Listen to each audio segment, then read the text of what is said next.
అందరికీ నమస్తే. మరి కోర్టులు 42% రిజర్వేషన్ బీసీలకు స్టే ఇవ్వడం జరిగింది. మరి ఏది ఏమైనప్పటికీ కూడా ప్రభుత్వం కూడా చట్టం చేయకుండా ఊరికే జీవోలు పాస్ చేసుకుంటూ ఉంటే వాటికి ఎలాంటి ఆధారం ఉండకుంటే కోర్టులు కొట్టేస్తాయి. ఇప్పుడు ముఖ్యంగా రేవంత్ రెడ్డి గారు చేయాల్సిన పని చేయకుండా ఈ విధంగా బీసీలను మభ్యపెడుతున్నాడు. ఇది కేవలం బీసీలను మోసం చేసే చర్య మాత్రమే. అదేవిధంగా బీసీ సోదరులకు తెలియజేయడం ఏమనగా, మనం వీళ్ళపైన ఆధారపడితే ఎప్పటికి కూడా మనకు రిజర్వేషన్స్ రావు. కాబట్టి మనం నమ్ముకోవాలి. గల్లీ నుంచి ఢిల్లీ దాకా జై బీసీ అనేటువంటి నినాదం రావాలి. మరి నినాదం వచ్చి మనమంతా ఏకం కావాలి. ఖచ్చితంగా మనం కూడా పొలిటికల్ పార్టీస్ ఏర్పరచుకోవాలి.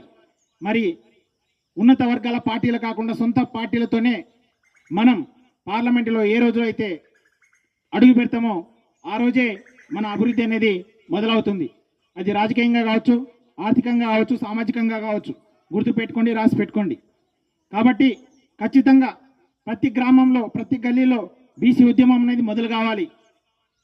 మరి ఖచ్చితంగా కింద ఉన్న ఫోన్ నెంబర్కి ఫోన్ చేయండి. మీరు ఈ బీసీ ఉద్యమంలో పాల్గొనండి. జై హింద్, జై భారత్.